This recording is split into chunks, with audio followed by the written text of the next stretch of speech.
El vaso de alabastro. A. Alberto Gerchunov. Mr. Richard Neil Skinner, AICE, FRGS y FASE, lo cual, como se sabe, quiere decir por extenso y en castellano, socio de la Institución de Ingenieros Civiles, miembros de la Real Sociedad de Geografía y miembro de la Sociedad Anticuaria de Edimburgo, es un ingeniero escocés, jefe de sección en el ferrocarril de El Cairo a Aswan, donde se encuentran las famosas represas del Nilo, junto a la primera catarata. Si menciono sus títulos y su empleo es porque se trata de una verdadera presentación, pues Mr. Neil Skinner yace entre nosotros desde hace una quincena, procedente de Londres, y me viene recomendado por Cunningham Graham, el grande escritor cuya amistad me honra y obliga. Mr. Neil, a su vez, me ha pedido esta presentación pública, porque el viernes próximo, a las 17:15, iniciará en un salón del Plaza Hotel, su residencia, algunas conversaciones sobre los últimos descubrimientos relativos a la antigua magia egipcia, y desea evitar que una información exagerada o errónea vaya a presentarlo como un charlatán en busca de sordidas conveniencias.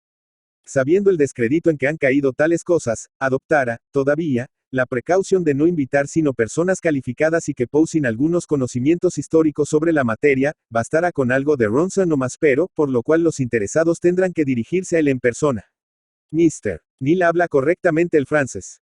Nada tan distinto, por lo demás, de esos barbinegros magos cuya manida palidez frecuenta los vestíbulos internacionales, arrastrando la admiración en el énfasis de su lentitud remota.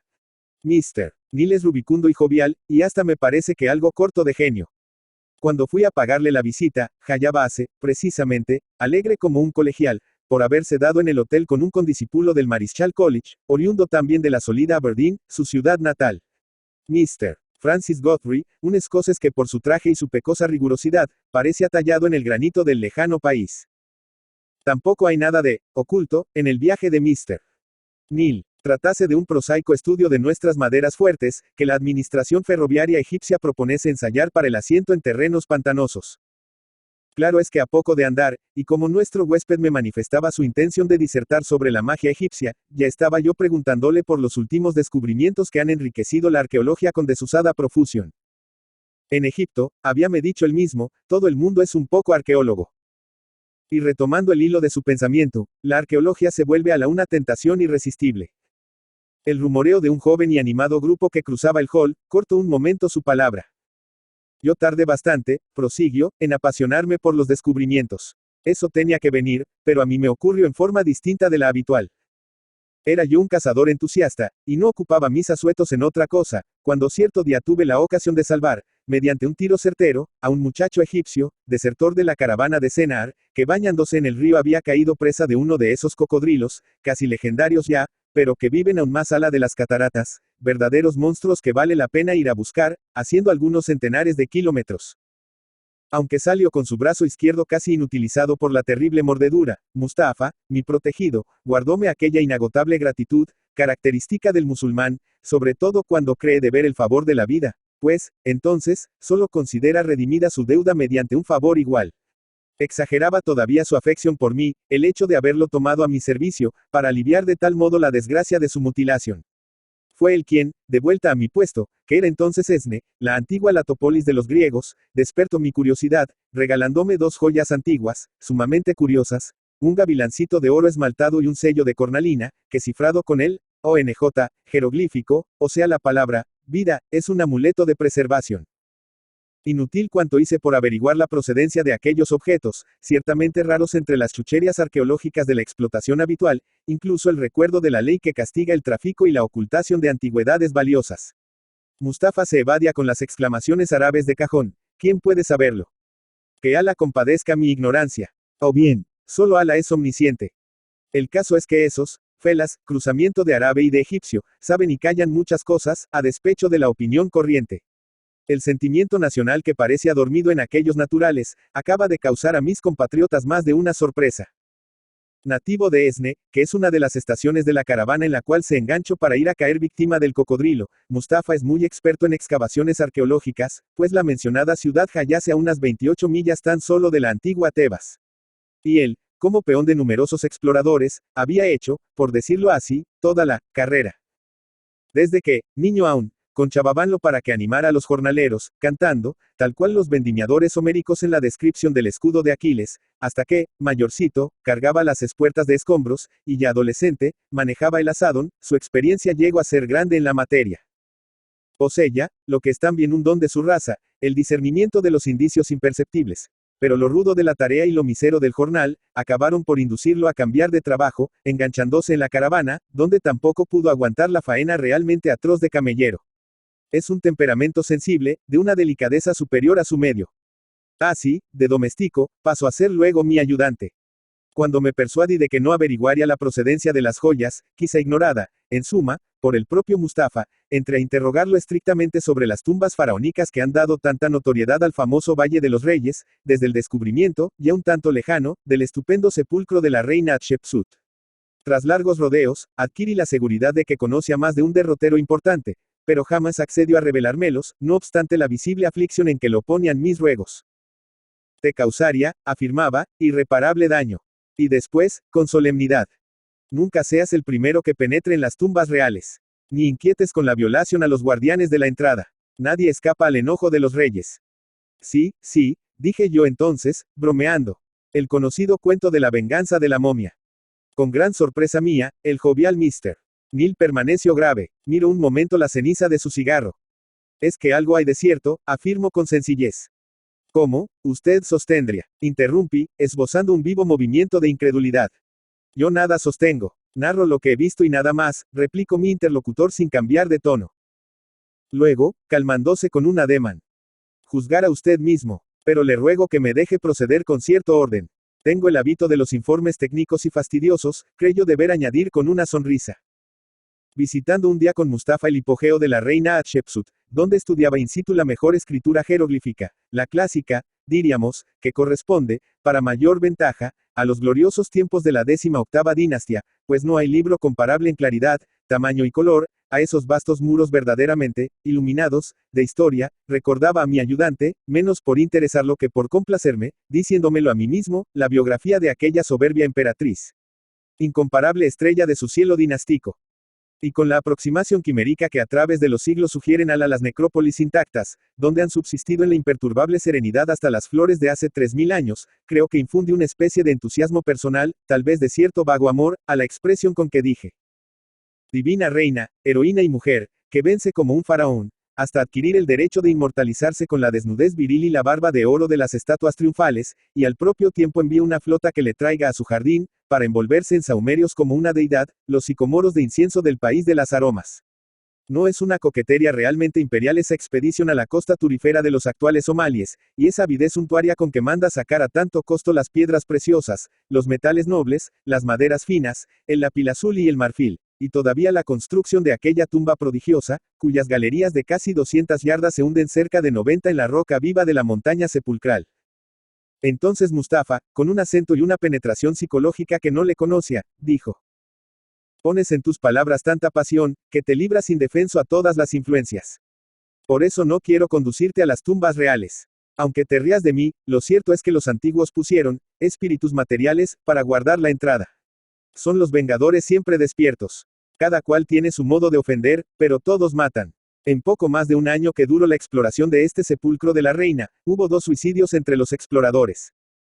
Solo más adelante comprendería yo aquella expresión que me pareció absurda, de espíritus materiales, empleada por Mustafa, extraordinariamente locuaz ese día. Pero su competencia en excavaciones realzóse ante mí con la insospechada agudeza que acababa de revelarme. Así, cuando algún tiempo después me escribió el secretario de Lord Carnarvon, a título de FASE, para solicitarme ayuda en las exploraciones del hipogeo de Tut, ANJ, Amon, que iban a empezar, creí hacerle, en la persona de Mustafa, la mejor recomendación de un buen práctico. De modo que usted asistió. Empecé. Efectivamente, debía a esa circunstancia la invitación de asistir a la apertura. Entonces opina usted que el tan comentado fallecimiento del Lord, fue, como se dijo por fantasía, una consecuencia de ese acto. Repitóle que voy a narrarle lo que pasó y nada más. Cuando se dio con el hondo pozo que conduce a la puerta de la cámara mortuoria, mi ayudante, a causa de su invalidez, no pudo tomar parte en la extracción de los bloques de piedra que lo obstruyan, ni descender como el Lord, los invitados y los jornaleros agregados al grupo, en las cufas, o espuertas egipcias. Estaba pálido, aunque impasible, y solo creí notar que me señalaba con los ojos a la atención de uno de los jornaleros prontos a iniciar la bajada. Hombre maduro ya, pero vigoroso. Luego, acercándose con respeto. Olvidabas el talismán, dijo, entregándome el sello de cornalina. Efectivamente, habíame ocurrido eso al sustituir mi traje habitual por el recio vestido de campaña que es menester adoptar para los descensos, y que constituye una de las torturas de esa angustiosa operación. Quien no la ha realizado, tampoco puede apreciar lo que significa el deslizamiento, en gran parte al tanteo, por las dilatadas galerías donde el aire confinado durante siglos, el polvo impalpable y la temperatura de horno, prolongan hasta la agonía una desesperante sofocación. Nada más distinto del maravilloso paseo arqueológico que sugiere al lector la narración del descubrimiento. El descenso del pozo sepulcral es peligroso, además de siniestro. Hay que precaverse mucho de las rozaduras contra los cantos filosos de las paredes, pues bajo el clima de Egipto, la más pequeña herida puede acarrear consecuencias funestas. Obligado usted a reducir su equipo para deslizarse entre los derrumbes casi infaltables que ha producido por presión y desnivel el paulatino desmoronamiento de la montaña, su reducida caramañola solo alcanza a disimular la sed provocada por una transpiración excesiva. Pero, lo más atroz, es el recio traje que debe uno conservar para no herirse, y en previsión de la salida con retardo bajo uno de esos bruscos fríos que sobrevienen en los arenales apenas declina el sol, otro de los riesgos peculiares a la comarca. Dijérase que, hundido en la fúnebre excavación, lleva VD sobre los hombros todo el peso de la siniestra montaña que vio al entrar, como descolgándose en denso manto de arena sobre las tumbas enterradas a su vez bajo la infinita desolación de aquel Valle de los Reyes. Pero el prodigio de la tumba descubierta era tal, que hubiera valido, aún, mayores penurias. No voy a ensayar su descripción, ni a recordar la ilustre comitiva. Cosas popularizadas, por lo demás, en todos los magazines. Solo diré que la apertura de las cámaras del moblaje, inmediatamente anteriores a la del sarcófago, fue un deslumbramiento. Figúrese que 8 meses después no se había acabado de inventariar el contenido en muebles, estatuas, adornos y vajilla. No se recuerda hallazgo más valioso, desde el que se hizo con el hipogeo de la reina Hatshepsut.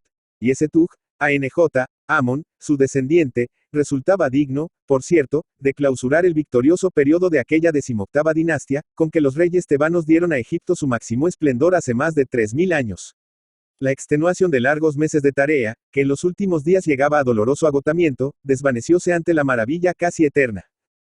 Nunca se agradecerá bastante la munificencia con que Lord Carnarvon puso toda su fortuna en tal empeño, costoso como ninguno, además, y el entusiasmo, el esfuerzo, el desinterés con que le sacrificó su propia vida. Pero vuelvo a mi estricta narración. Llegaba el momento, entre todo solemne, de derribar el último tabique, asaz ligero, por cierto, que no se paraba de la cámara del sarcófago. Es siempre algo lúgubre, y hasta no exento de cierta inquietud esa profanación de tan largo sueño. Cuando apareció, pues, tras el polvo lentamente desvanecido del postrer asadonazo, en la vaga oscuridad, más bien teñida que alumbrada por los haces eléctricos, la celda ritual con su enorme féretro solitario, fue como si desde su bajo y estrecho ámbito de cueva nos diese en la cara la respiración de la sombra. Algo inmensamente augusto nos sobrecogió. Pero ya Lord Carnarvon transponía esa última puerta. Era su derecho, tan justamente ganado. Dio una rápida vuelta por la cámara mortuoria, inclinóse sobre el sarcófago, sin tocarlo, y salió para dejar paso a las ilustres personas de la comitiva, pues en el estrecho recinto no cabían más de 2. Entonces noté que del lado de afuera, es decir, donde yo me encontraba, había junto a la puerta 2 vasos de alabastro cerrados con tapas cónicas de la misma substancia.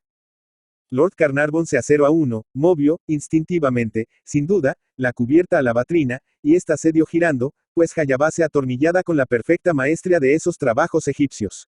Suavemente, sin un crujido, fue desprendiéndose ante nuestros ojos estupefactos.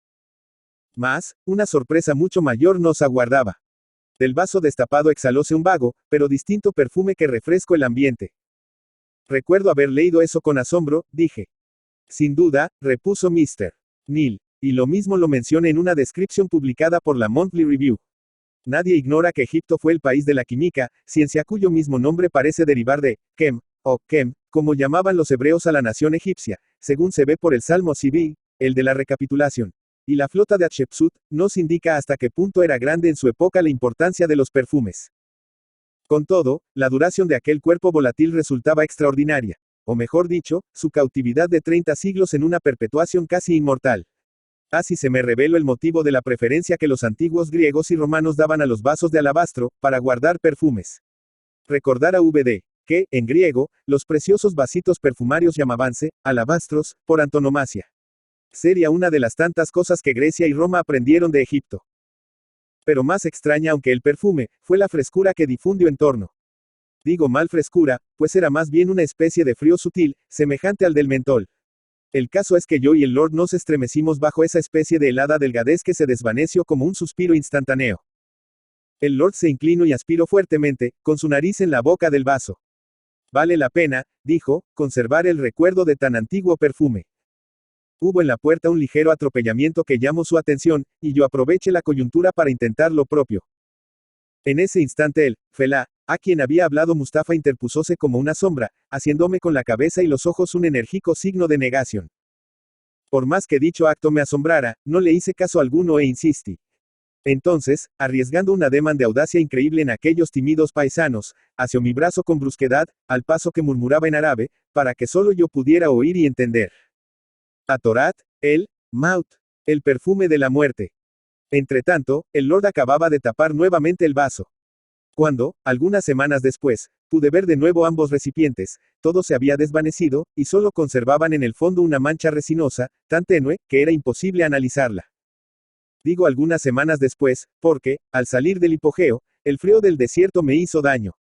Caí enfermo como Lord Carnarvon, bien que no de gravedad.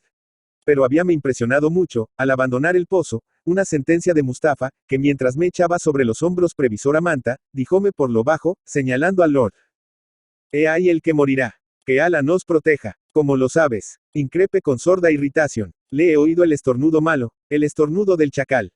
Recordé, en efecto, aquel acceso que también había oído estallar con la sequedad lastimera de un gañido. Pero replique, menospreciando la superstición. Efecto del frío, otros hemos estornudado también. Cierto. Pero a ti te rozo apenas el ala fatídica del vengador. Estarás bien dentro de una semana. Y como luego, en casa, discutiera todavía, reprochándolo con sensatez. Es una fiebre que se explica por el excesivo cansancio, el aire confinado, la tensión nerviosa.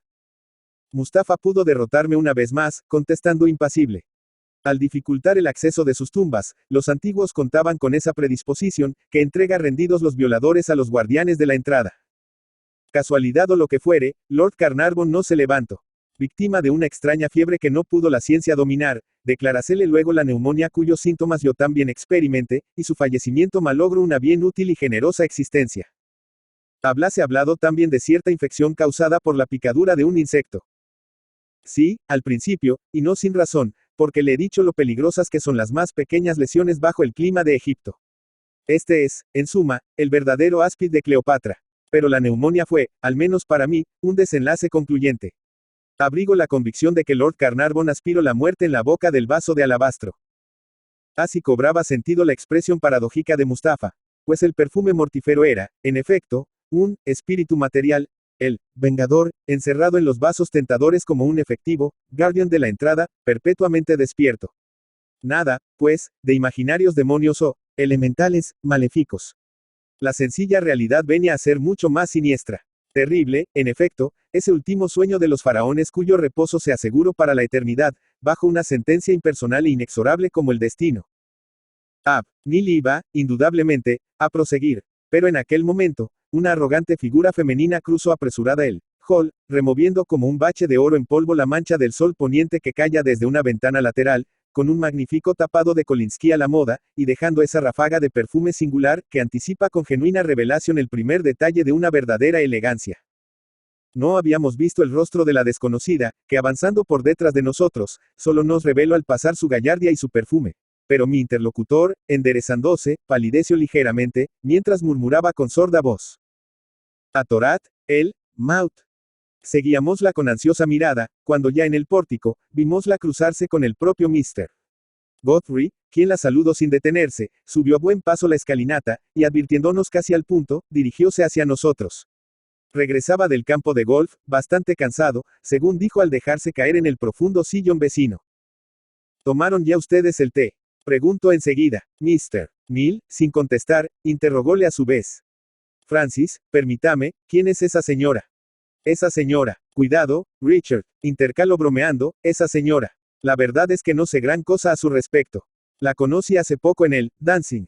Parece que es una egipcia bastante misteriosa, mejor dicho, bastante equivoca. Una aventurera, quizá, no sé quién me dijo. Cuidado, Richard, volvió a intercalar riendo cordialmente y arrellanándose en el sillón, que van ya 2 hombres que se suicidan por ella. Leopoldo Lugones. Leopoldo Lugones, Villa de María del Río Seco, Córdoba, 13 de junio de 1874. Tigre, Buenos Aires, 18 de febrero de 1938, fue un poeta, ensayista, periodista y político argentino. La actividad literaria y política de Lugones comienza en Córdoba, con su incursión como periodista en El Pensamiento Libre, publicación considerada atea y anarquista, y participa en la fundación del primer centro socialista en esa ciudad. En esa época publica poesía con el seudónimo de Gil Paz. Poco después, ya en Buenos Aires, se une al grupo socialista que integran, entre otros escritores, José Ingenieros, Alberto Gerchunov, Manuel Baldomero Ugarte y Roberto Pairo, y escribe de manera esporádica para varios medios, entre los que se cuentan el periódico socialista La Vanguardia, y el periódico roquista Tribuna. En Buenos Aires, generó constante polémica no tanto por su obra literaria sino por su protagonismo político, que sufrió fuertes virajes ideológicos a lo largo de su vida, pasando por el socialismo, el liberalismo, el conservadurismo y el fascismo. En esta época conoce a Rubén Darío, quien tendría importante influencia en su obra y cuyo prestigio le facilitaría el ingreso al diario La Nación. En 1897 Lugones publica su primer libro, Las Montañas del Oro, de estilo inspirado en el simbolismo francés. Algunos capítulos de este libro habían sido publicados en una revista dirigida por Paul Broussard llamada La Biblioteca.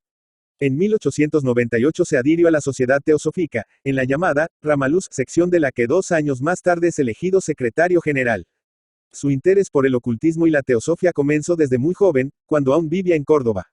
Entre 1898 y 1902 escribió 4 ensayos: Acción de la Teosofía, Nuestras Ideas Estéticas, Nuestro Método Científico, y El Objeto de Nuestra Filosofía, para las revistas Filadelfia, Buenos Aires, y Sofía, Madrid, en donde expone las principales ideas teosóficas sobre la ciencia, el arte y la filosofía.